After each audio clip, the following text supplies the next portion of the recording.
So welcome everybody. My name is Michael Pawlowski. I'm the Director of Athletics here at St. Francis, and we're excited to welcome you to our athletic speaker series tonight, and our guest speaker, Kellen Lee. So Kellen is our guest speaker tonight. He was a former All-American baseball player at the University of California at San Diego. Currently has a master's degree in sports psychology and a certified mental performance consultant.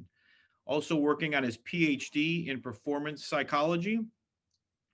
Kellen has worked on the mental side of sports performance with athletes from a wide range of sports and ages. He's an adjunct faculty professor for master's degrees programs in sport and performance psychology. He also worked for over 3 years with the U.S. Army soldiers on mental performance.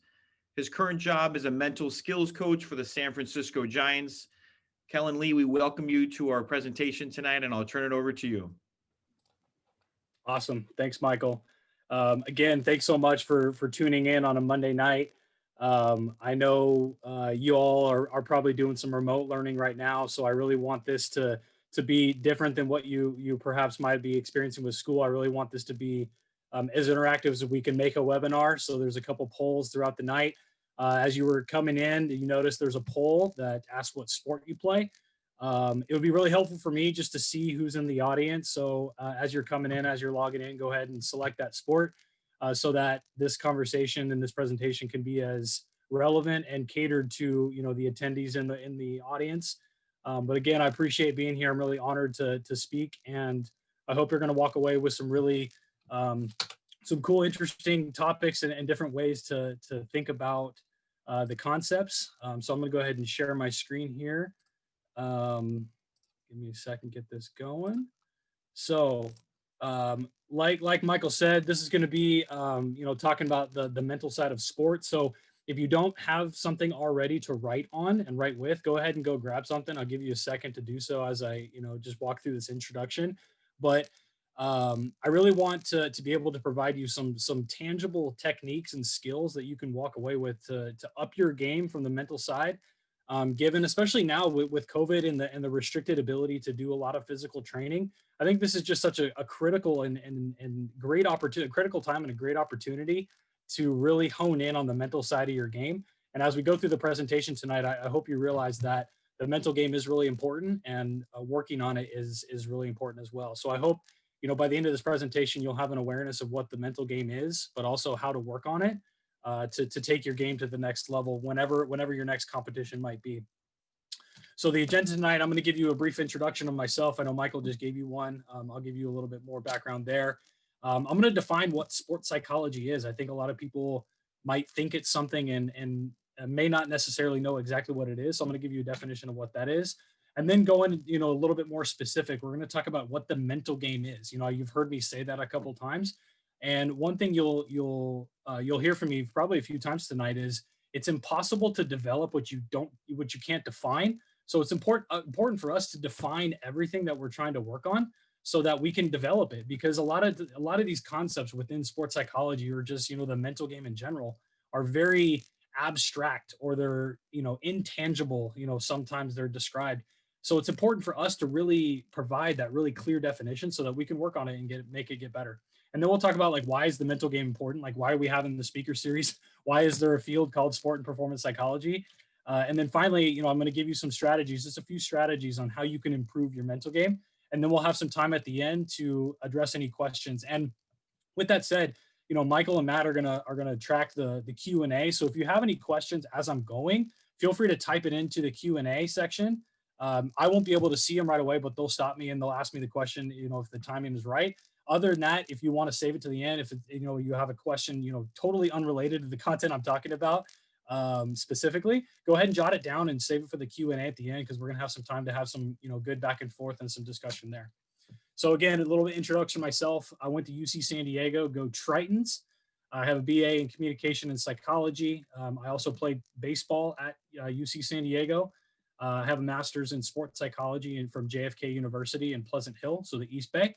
My PhD is in progress. In fact, tonight or tomorrow, I defend my dissertation. So very, very close to having that PhD. So this is actually good practice to do a presentation over Zoom, as my dissertation defense will be on Zoom as well.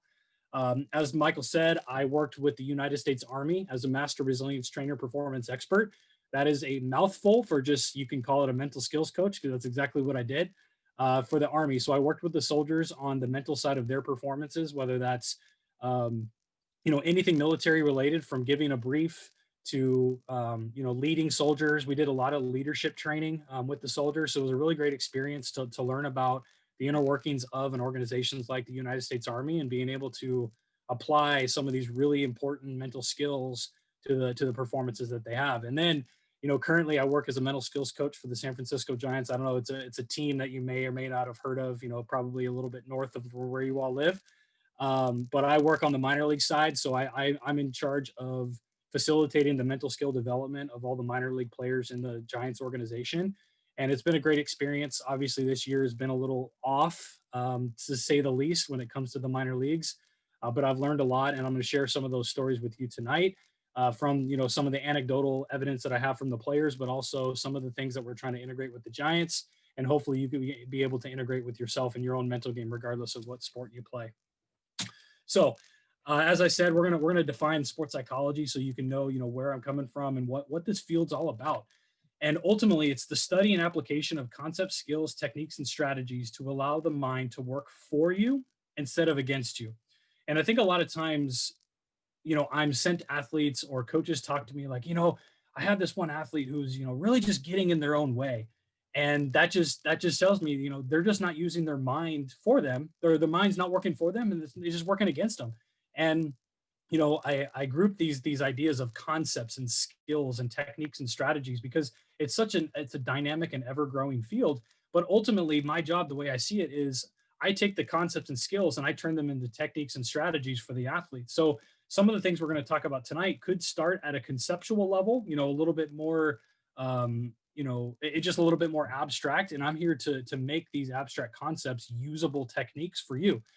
So I really wanted just to start out with this really broad definition of what sports psychology is, and what it isn't. I will just throw this in that I don't have a slide for it, but what it isn't is, I don't have any training in clinical mental health, and that's on purpose. My sole focus is to be able to help people think more effectively so they can play more effectively in whatever sport or performance domain that they're in, whether it's military or athletics or professional baseball, whatever it might be. My job is to ensure that their thoughts are working for them as opposed to against them. So I really want you to really see that dynamic. Um, and the mind really does play a huge role in performance, and we'll get to that here in a second. And then finally, so going a little bit more specific. So when I say mental game, I've said it a couple times tonight, but the definition we're gonna operate from here is how well you manage the time between competitive moments. So all the strategies I'm going to talk about tonight are going to be able to help you manage that time between competitive moments. Now, depending on your sport, which let's see if I can pick up the okay, the results. Cool. So I have quite a few baseball, softball players. So let's see, volleyball, basketball, well represented, track, cross country, wrestling. Okay, cool. So we got a pretty good distribution. Heavy on the baseball, softball. So what I'm hoping I can do is provide you some really specific examples that you can utilize in your own game, given that distribution of sports. So for the baseball, softball folks, right? Since it's the most well represented and probably the sport that I'm most familiar with, what I'm talking about there is the time between pitches. So how well you manage that time between pitches is critical to how well you're going to perform on that next pitch. And that time between pitches is when you're stepping in and out of the batter's box, but it's also the time between at bats. It's the time between games, and it's the time between seasons. So how well you manage all of that time between your competitive moments is going to be critical to how well you perform. And then for the volleyball players, I saw, a pretty good amount of volleyball players out there. It's how well you manage the time between every rally. What you think about, whether you made a mistake or you did something really well. It doesn't really matter. How well you manage that time between competitive moments is critical. For the golfers, between shots. For the basketball players, it's a little bit harder for the basketball players and the soccer players and some of the, I'll call like continuous sports, that it's much less defined between your competitive moments. But on the basketball court specifically, when you're having a change of possession, and perhaps you were on offense and had a turnover, or you missed a shot and the other team made a rebound, that those moments when you're turning around and running to the other side of the court, like that, though it might be 2 to 3 seconds, they're critical, because if you're still thinking about that previous play or that mistake or that bad pass you made, you're not going to be able to manage that time between competitive moments that well. And then when you're needed on defense, it's just not going to go to the best, go the direction that you want. So everything we're talking about this mental game is how well you manage that time between competitive moments. So here's something to think about. I want you to now, Matt, can you cue up the next poll? There's this really famous quote by Yogi Berra: baseball is 90% mental and the other half is physical. Now, that makes zero sense to me. Like, I don't know what he's talking about. Yogi Berra is really famous for these really obscure, weird quotes. So I want to ask you, how much of your sport is mental? And go ahead and fill out that poll. So I'll give you a second to do so, but really think about, like, what percentage of your game, your sport, is mental? And then I'll see what the results here in a second. So go ahead and take a a little bit of time, reflect, and really think about how much your sport is mental.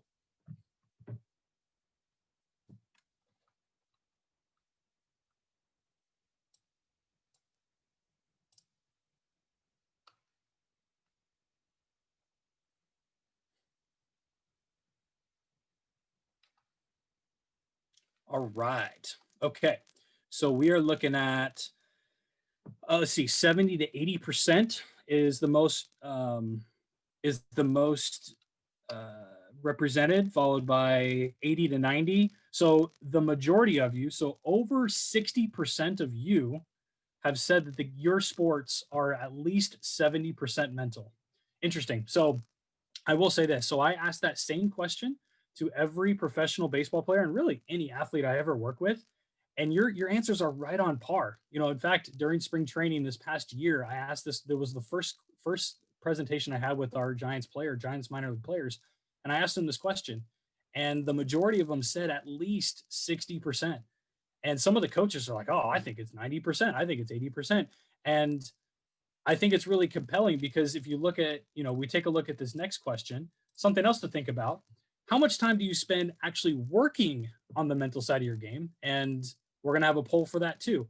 So now that you've identified how much of the sport you think is mental, how much of the time do you spend working on the mental side of your game? Go ahead and take a second and fill out that next poll.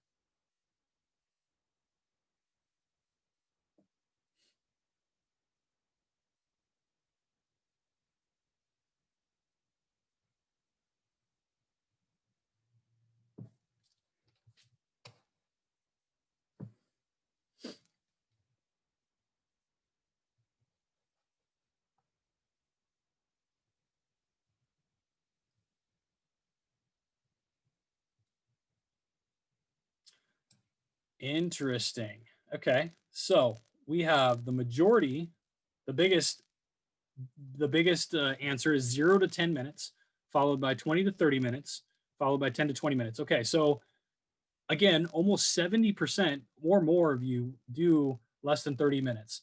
Now, if the majority of you believe that your game is 70 to 80% mental, yet the majority of you spend 0 to 10 minutes per day on your mental game, that seems to be disconnected in a way.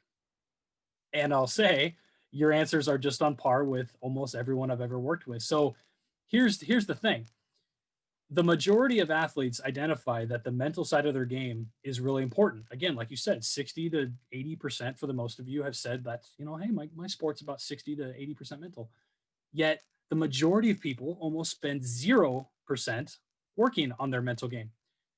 That's a disconnect to me. Again, I'm not a math guy, but I think there's a disconnect there. And here's the challenging part, especially in the high school realm, where you have very limited time to do training for your sport.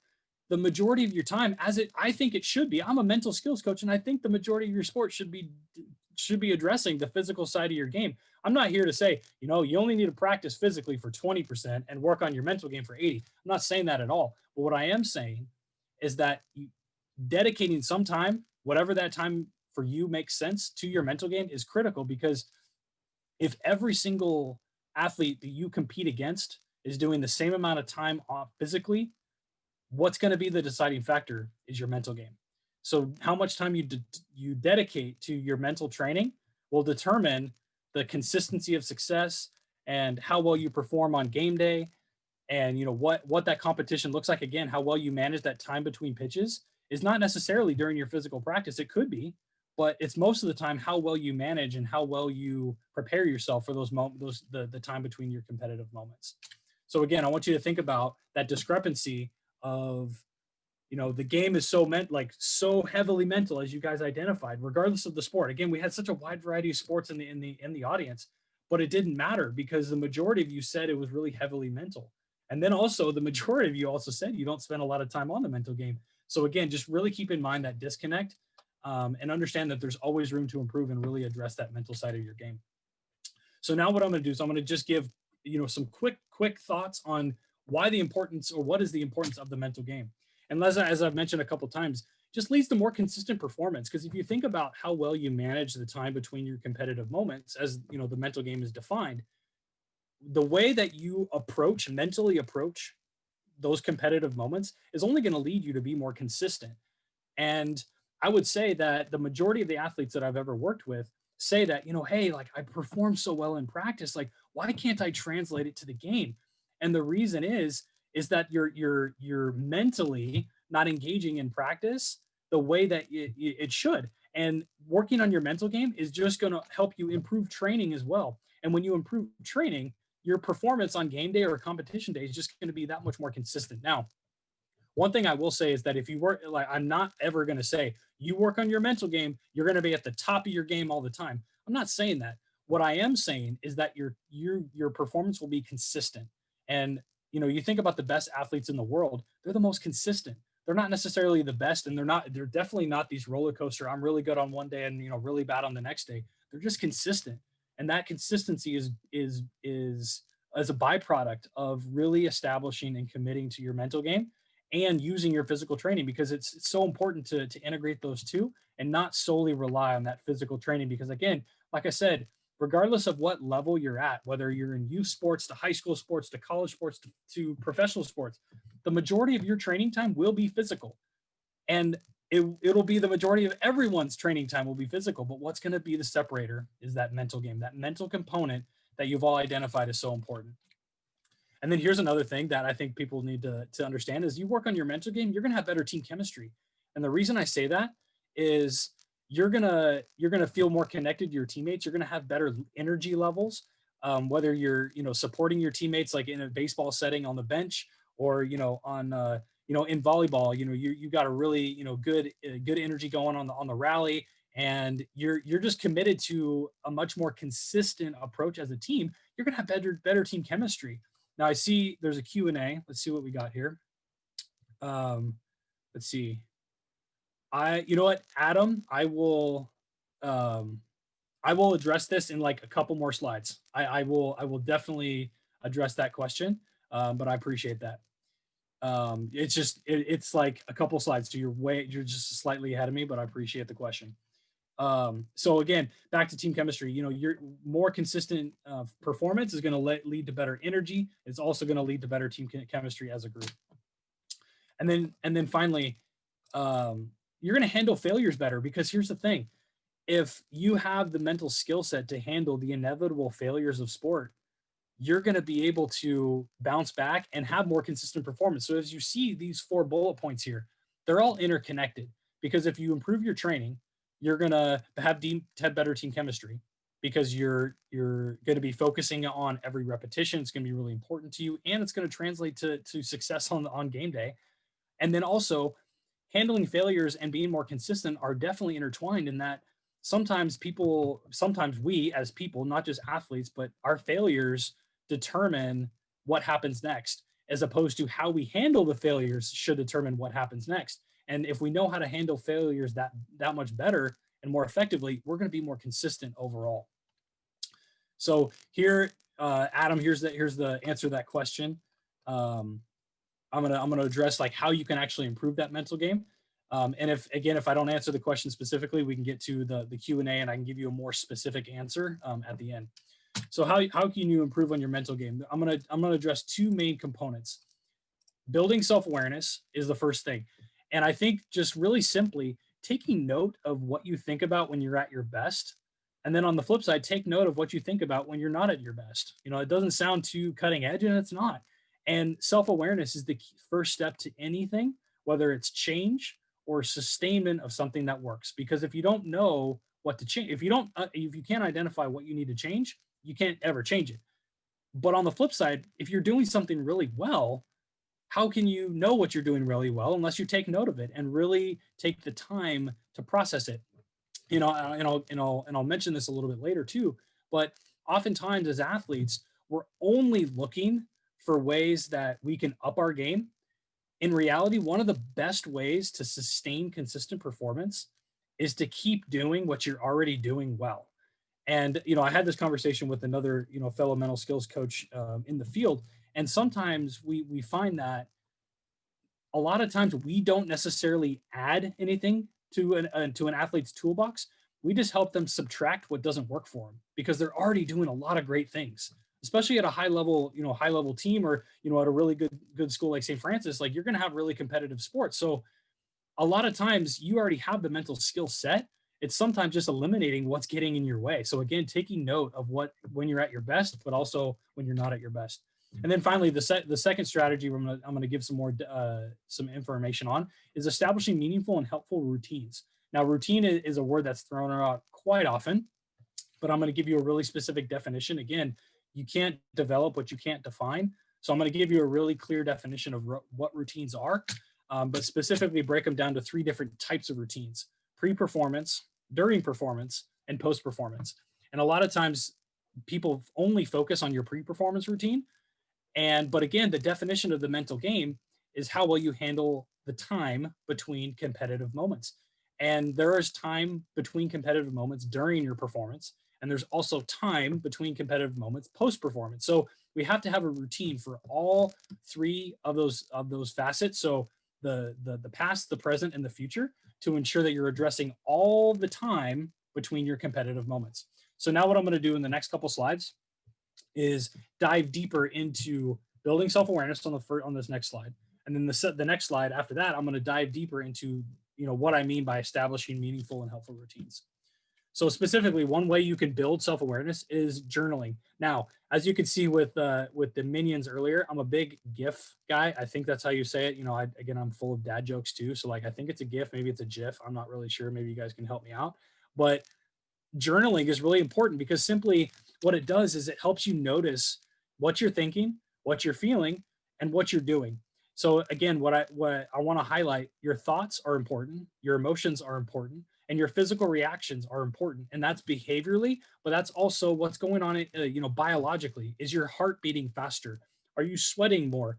Are you, a little bit jittery? Taking note of all of those physical reactions, mental, physical, and emotional reactions are going to help you identify, again, taking note of who you are at your best, but also who you are when you're not at your best. So, I encourage all athletes to grab a journal and jot down these ideas, before, during, and after training, or before, during, or after games, if possible, to ensure that you're just taking note of what's working for you. Because here's the thing: it's really, really, really hard to look back a week and go like, what was I thinking when I was standing at the free throw line? Like, I'm not really sure.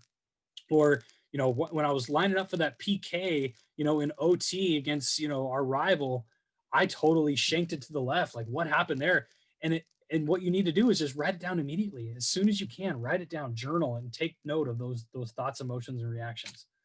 And then some mindful meditation. Now, mindfulness is becoming very mainstream.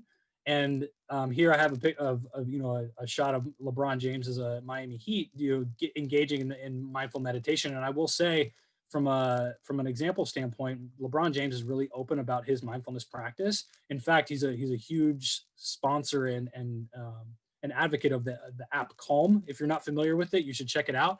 He has a ton of sport specific mindful meditations on there that he actually narrates, which are pretty cool. So again, mindful meditation is simply taking notice of your thoughts in a non-judgmental manner to focus on the present moment.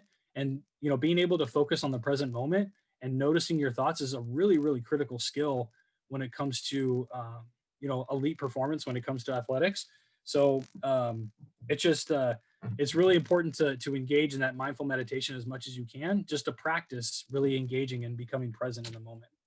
And then reflection, you know, taking taking the time to really engage, and it couples with that journaling technique, but really reflecting on what's working, what's not, and understanding that the more time you take to process the good and the bad, the better you're going to be off in the long run, because you're going to be able to identify ways you can get better, but also ways that you are already doing really well. So simple, just taking a look in the mirror and reflecting, so to speak, on what you need to do to sustain success, but also what you need to do to adjust and improve your game.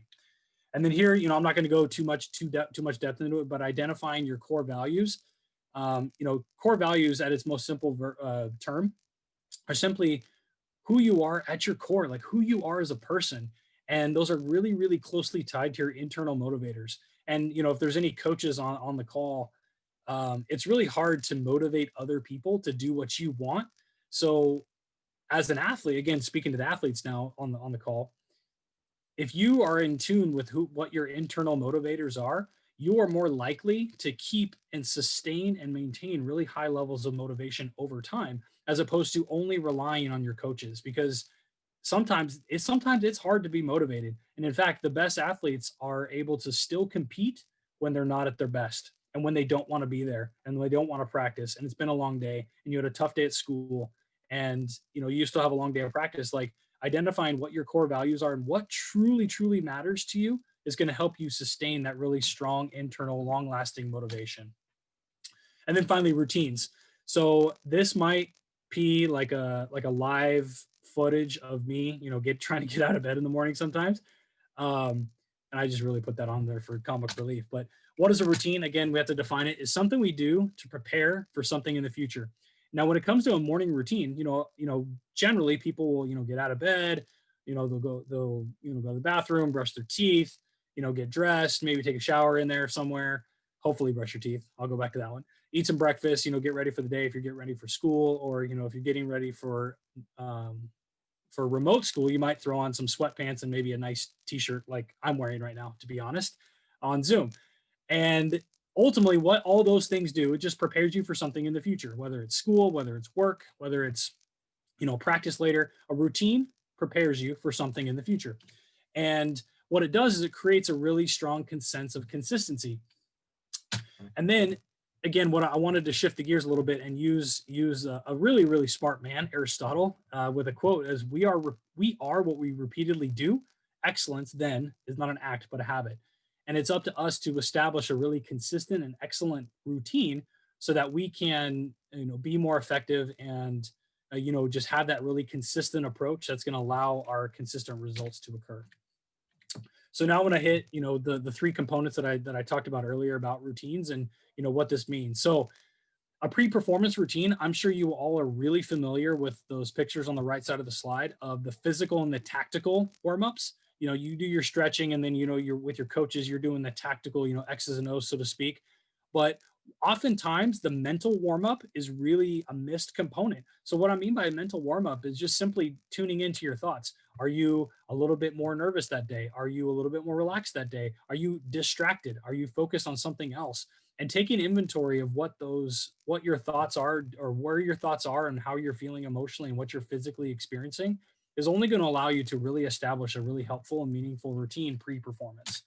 And then during performance, we're talking about mid-game, mid-round, mid-meet, etc. Like whatever sport you play, you have a time during a performance to establish something meaningful. So, the question that was in the Q&A, which I'll go in depth a little bit more later, but when you're standing at the free throw line, establishing that really consistent routine is going to allow you to yield some much more consistent results. And I'm not saying I need to dribble the ball 3 times and then, spin it in my hand and I'm going to make every free throw. I'm not talking about that. I'm talking about giving yourself something really meaningful to think about and to do to ensure that you're doing the same thing every single time.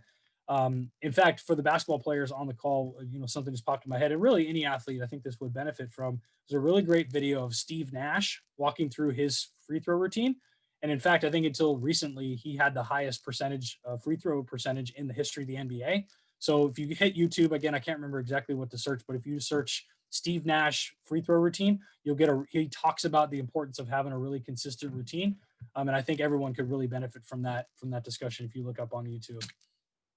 And then post performance, I talked about that reflection, but I really want you to write down these two key questions. What do I need to keep doing? What do I need to start doing? And the reason I chose these words very deliberately is a lot of times people are like, oh, I need to reflect. I need to identify what I did wrong or what went wrong, or only what you were. No. Let's not talk about that. Let's talk about what you need to keep doing, because like I said, the majority of you are already probably integrating some of these mental skills without even knowing them. But let's just identify them so you can do it on purpose in the future. A much more deliberate mental approach is going to allow you to be much more consistent. And then instead of identifying and fixing what you need to fix, how about what you need to start doing? And the reason why I use the word doing in both questions, it gives you an action plan. It doesn't allow you just to get caught up in the past.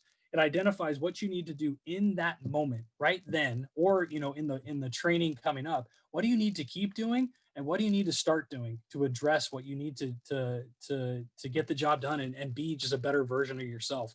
So again, those are two really key questions, and I hope that at the end of a competition, or even at the end of a practice, you're able to ask yourself those two questions and give yourself some really tangible, actionable items that you can give yourself just to take your game to the next level, so that again, you're taking the time to reflect on what you're already doing well, because we don't do that enough as people, not let alone athletes. But also giving yourself something you need to start doing to take your game to the next level. So that concludes just like the discussion part. I want to throw out my contact information. Feel free to jot it down. Follow me on Instagram and Twitter.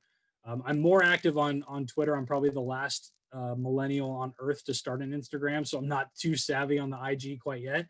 But feel free to follow me on Twitter. I post regular stuff on mental skills related content.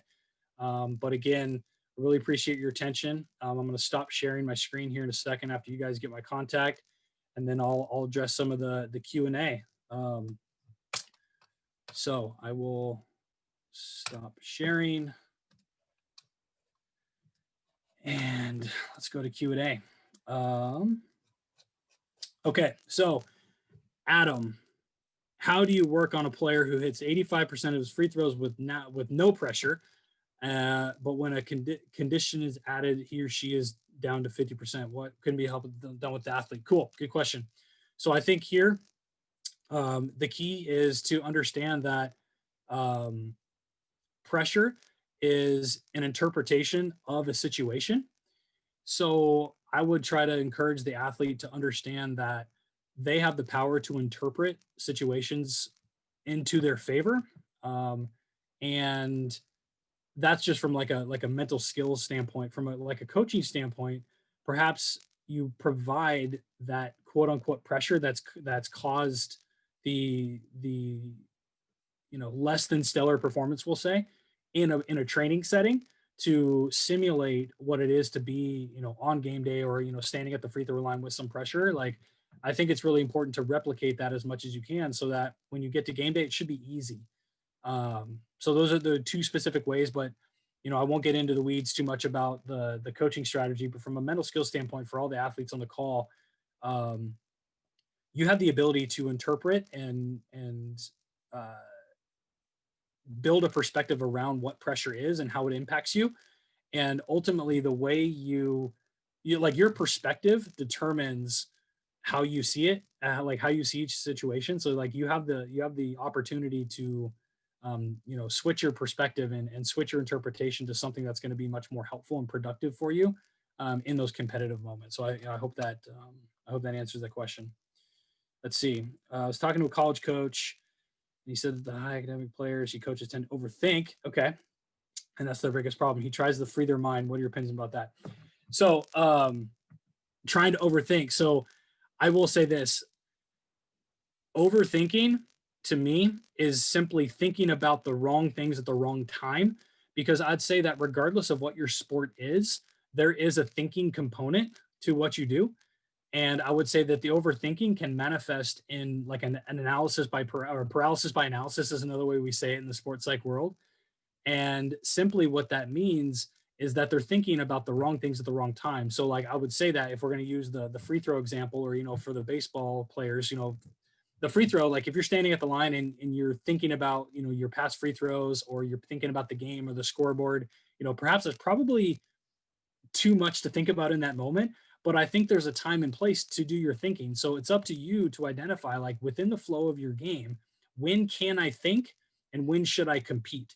And I think that if you're much more deliberate about managing that time, you're going to be much more prepared, so that the tendency to overthink simply becomes thinking the right thing at the right time.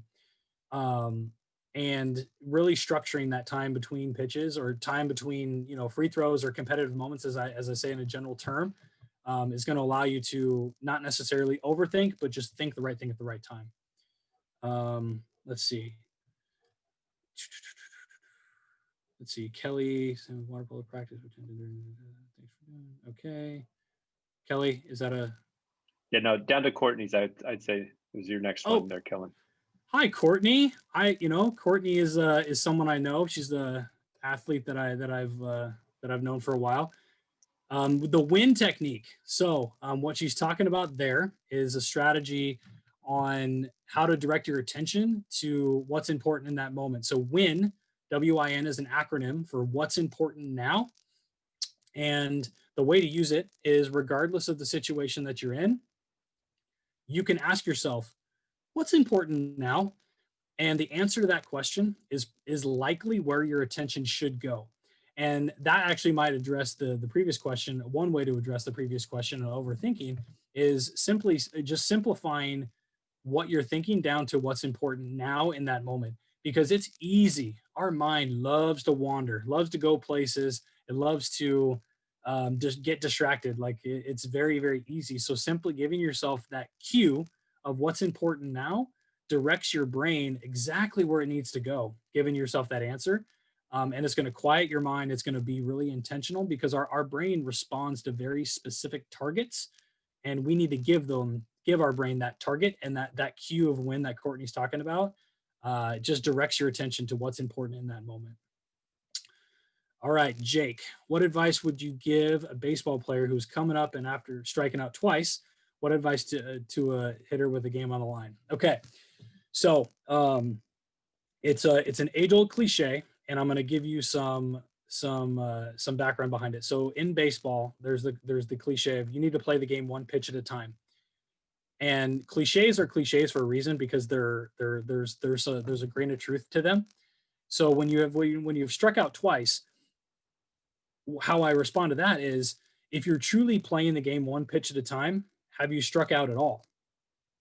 The answer is no. Because if you have a short memory and you're only competing from a pitch to pitch standpoint, it's impossible to be in a slump. It truly is. Again, that's a very theoretical way of looking at it. But if you truly compete from moment to moment, it's impossible to be in a slump. And it's impossible to remember that you struck out twice. Now, again, that is a best case scenario and almost impossible to do. And that's why the mental game is so critical. But as a baseball player, if you're stepping in the box and you've struck out twice, you simply have another opportunity right then to do something good and productive for your team, regardless of what's happened in the past or what might happen in the future. And so I just think that you're really committing yourself to a consistent process between every pitch and consistent process between every competitive moment. It's going to allow you to, either, leave those result-oriented thoughts behind and really commit to the process-focused approach, and not allow you to get caught up in what your previous results were, but really only in that present moment, so that you can compete to the best of your ability. Let's see. Jill, are you familiar with any data or performance and practice of Kingan or Tai Chi or even meditation? So what kind of performance is expected specifically for a sprinter? Wow, there's a lot there. So I can't speak to the martial art component, but the meditation, absolutely. There's data on performance improvement. From a sprinter standpoint, I think the benefits from a meditation standpoint are across the board, regardless of your sport or performance domain. I'll call it. Um, but ultimately, as a sprinter, you have a very short time to compete, so your ability to be hyper focused at the task at hand is so critical and important. And meditation is a means by which that's accomplished. And if you're doing it correctly, and you're really tuning into your thoughts, you're practicing being present. And I would say that being present as a sprinter is so critical when you're standing at that start line and you're waiting for the gun to go off, or someone to say go. There's so many things that can creep into your mind that's going to not allow your body to do what it's supposed to do. Because here's the thing: if your mind is clouded, your brain cannot do its job. And your brain's job is to send electrical signals to your muscles to fire at the right speed, at the right time, with the right mechanics. And there's so many things that could go wrong, that the last thing we want to do is to allow our mind to play a factor in that, to get in our way. What we do want it to do, as I mentioned with the definition of sports psychology, is that we want our mind to work for us as opposed to against us. So again, a long-winded way of saying meditation allows you to be much more present, minded, focus. And when you're standing at that start line, it's so critical to be focused on the present moment and totally engaged in what you're doing. And I'm sure there's some benefits when it comes to the martial arts as well. I'm just not as well trained in martial arts, but meditation absolutely has those benefits. Like I said, there's a ton of apps out there, including Calm, Headspace, Insight Timer is another one. Meditation apps that have guided meditations in multiple languages, that can allow you just to get some really good deliberate practice on the meditation side of things. Can I just jump in real quick, Kellen? And can I just jump in and just kind of building on that just a bit? Is there a difference in your mind, do you think, between like a meditation and visualization? Actually seeing yourself perform in that. Is there any difference between those two things? There is. That's a great question. So think about it this way: meditation is just taking note of your thoughts and being with your thoughts and noticing them. Visualization, or imagery as it's often called as well, is engaging in mental rehearsal. So it's much more deliberate process, and you're sparking the thoughts of what you're doing, or taking yourself through a rehearsal of what you're going to be physically doing in the future. And the benefits are different. So like I said, with the meditation side of things, you're essentially practicing to be present. From a visualization imagery perspective, you are practicing what you want to occur. And I won't get into the weeds too much about the research, but what the research shows is that a really, really clear, vivid, realistic imagery experience or visualization experience actually fires the same neurons from your brain to the body parts or the muscles involved in that process, the same way that you do physically. So what's determined is your brain doesn't know the difference between a real or imagined repetition. So anyone at home that has a lot, again, this is a perfect time to engage in visualization, because there's a lack of ability to do a lot of physical practice. So you can reap the benefits of mental rehearsal or mental practice by using visualization. So the benefits are different. However, I will say, I would say that they build on each other. So if you're a really avid meditator and you're pretty solid at being with your thoughts, you are most likely going to be a much more effective visualizer, because you're able to control your thoughts a little bit more effectively. So I think they build together. The benefits are slightly different, if that makes sense. Thanks. Cool. Let's see. How do you stay calm during a stressful situation in the game, like when you're facing a guy who throws 90 plus with someone in scoring position? Cool. So again, what this boils down to is simply committing to your process when the results matter. And that is such a hard thing. But if I had to define mental toughness, again, another concept that's really subjective and gray area, I'd say that mental toughness is the ability to stay disciplined to your process when your results matter. Like, that's what it is. Because in sports, results matter. Like, if you don't put up results, you're not going to stay around too long, especially in the professional game, or when you're trying to, if you want to play in college, like, you have to put up results. But what causes results to occur is just a really sound, solid process. And if you can be mentally tough enough to commit and stay disciplined to your approach and your process, the results will take care of themselves. So regardless of your circumstances, whether you're stepping in the box against a guy who's throwing 90 plus, or a guy throwing 70 plus, it doesn't matter. What matters is your consistent approach and consistent commitment to your process, because the environment is the environment. The conditions are the conditions.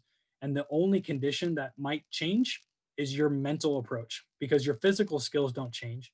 The opponent's physical skills don't change. But what you can change is your mindset and your mental approach. So regardless of your circumstances, I challenge you to think about how you can create an advantage for yourself mentally by simply just being really consistent and a consistent commitment to your process. So I appreciate the question. Let's see. How do you see the role of a parent in supporting an athlete, child, in his mental game? That is a really great question. I think a lot of times parents, don't give themselves enough credit, in that ultimately parents care about their kids, and sometimes it's hard to know, if you're doing something right or wrong. And ultimately, there's no really right or wrong. Now, there are better ways to go about facilitating the mental game from a parent standpoint. I think some of the strategies that I presented tonight, engaging a regular, reflection process and asking some of those key questions of, what do I need to keep doing, or what do I need to start doing? But, let's perhaps say, like, on the ride home from a game, you could ask, like, hey, I noticed that, you were really locked in one of your competitive moments. Like, what was going through your head? And asking those type of questions can be really exploratory. Like, if you're really exploring their thoughts and getting them to explore their own thoughts, I think the more it can be uncovered. Because I've run into this multiple times, especially as a former athlete. A lot of times I tell myself, and I have to fight myself from telling myself this, like, oh yeah, like I see someone struggling, and I tell myself, oh yeah, I've been there. Like, I understand I understand where they're coming from. And to a certain extent, I'm probably right. But for the most of the time, their experience of failure, of whatever you notice them doing, is completely different than what you've experienced, because every single human experiences the same thing differently. So it's important for us not to assume that we know, but go through that process of asking those really inquisitive, exploratory questions to get them to reflect. And it's just a constant process. But some of the communication strategies I will throw out there for the parents is just really talk in terms of improvement, getting better, not necessarily result oriented, but just a constant improvement process. And again, the growth mindset is a really catchy term right now, but it's catchy for a reason, in that if you commit to a constant growth process, you are likely going to exceed expectations, blow through any perceived ceiling that you might have. So just really engaging in that process and facilitating just a constant mastery mindset or growth mindset can allow someone to reach their full potential, either on the athletic side or the academic side. I think it goes both ways. And because here's the thing, as I said earlier, results matter. And society has socialized us to really only focus on the results. You turn on Sports Center and you see the highlights of the top 10, or who hit a home run, or who hit a 3-pointer to end the game. But what they don't talk about is the hours and hours and hours and hours and hours and days and months and years that they spend on their craft, developing and getting better. And that's what actually matters, and what's important. So again, let me rephrase: results matter, the process is important, and it's up to us to really focus on that process to allow those results to occur later. So that's a great question. Let's see. Spent a lot of time thinking about my mindfulness. After thinking, I realized that I'm my own worst enemy, as most of us are. You have any advice on how to get rid of this bad habit of putting myself down and always pointing out the negative? Absolutely. I think if you're engaging in mindfulness already, one strategy you can do when you're noticing that you're putting yourself down, or just getting in your own way, is a strategy called diffusion, and I'll walk through it very quickly. So diffusion is essentially detaching yourself from your thoughts. And I'll start out by saying this: you are not your thoughts, and you are not your emotions. Your thoughts are thoughts and emotions are part of you, but you are not them. And one way you can separate yourself is when you're noticing that you're having thoughts of, you're putting yourself down, or, you're, really being negative. You can literally say in your mind, huh, I'm having thoughts about negativity again. And what that does is essentially takes your thought, figuratively, take your thought out of your mind and puts it in front of you, and you're able to notice it. And you're diffusing. Again, diffusion is essentially just separating yourself from your thoughts. So if you take yourself, you really literally say, I'm having a thought about negativity again, and you put it out in front of you, you're not attaching yourself to your thoughts, you're distancing yourself, and you'll find it really empowering, to be able to do that. And then immediately, once you notice that thought by just saying, I'm having a thought about negativity, you'll see that you're like, wow, like I already feel better just by saying that to myself. And what you say to yourself in your mind matters. Again, your thoughts matter, your emotions matter, but they're not who you are. And you have the power to change your narrative in your mind. And an analogy I like to use is, since a lot of people have been watching the election and the news and Sports Center recently, you notice at the bottom there's those like breaking news stories at the bottom, and they're just continuously rolling.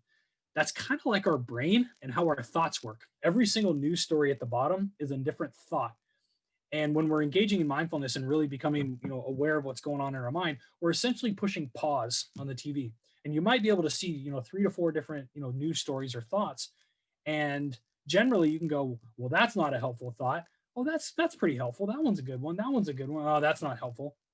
And you're able to really take a snapshot of what you're thinking, so that in the future, again, you're taking note of what works for you and what doesn't, so that in the future you can be really deliberate about, hey, I noticed this specific thought was really helpful, but this thought was not, so that you can really pre-plan your thoughts, so that in the future you're not leaving your thoughts to chance.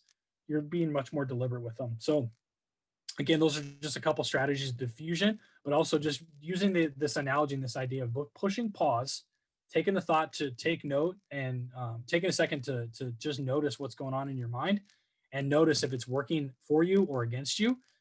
As I said, sports psychology is all about, and then make the adjustment accordingly if necessary.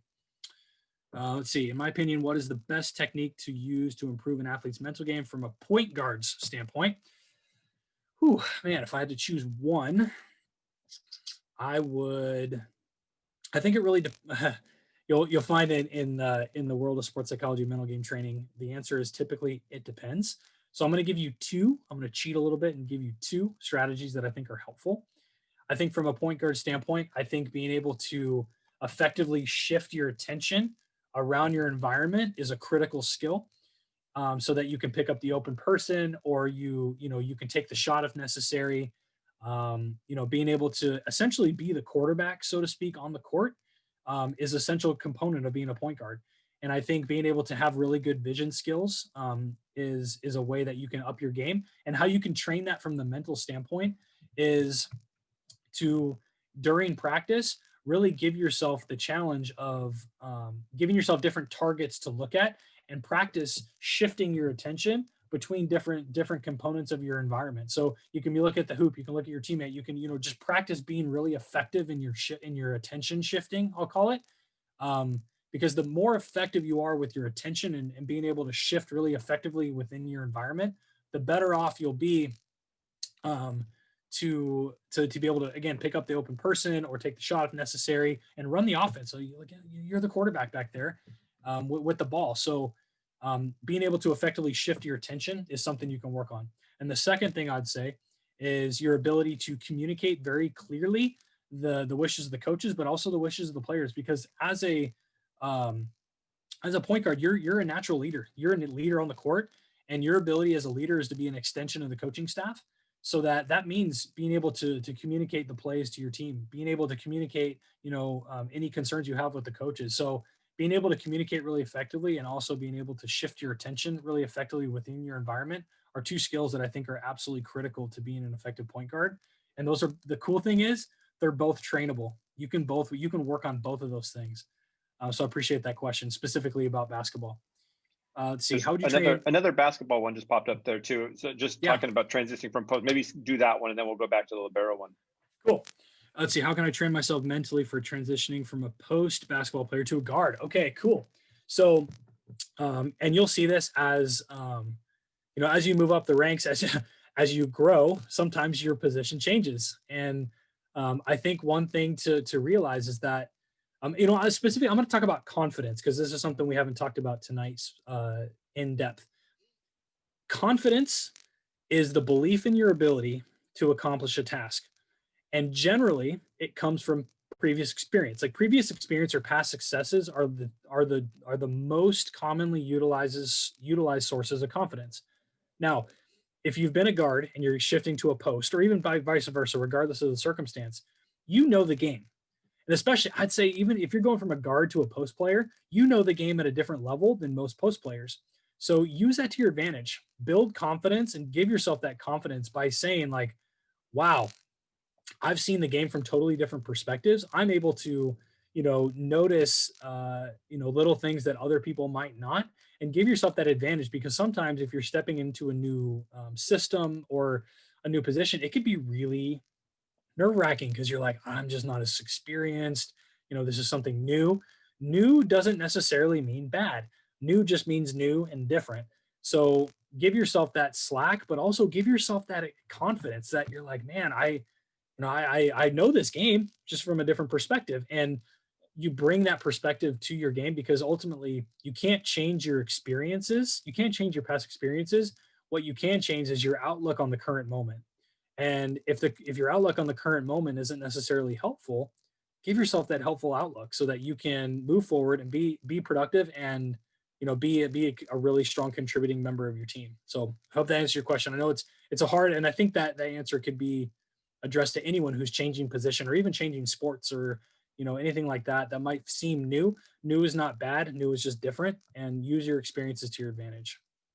All right, let's see, positive mental standpoint from the point of view of a libero. And for the libero question, what's the best way to improve when you've been a hitter your whole life and transition to libero? Okay, so I'm becoming slowly a huge volleyball fan.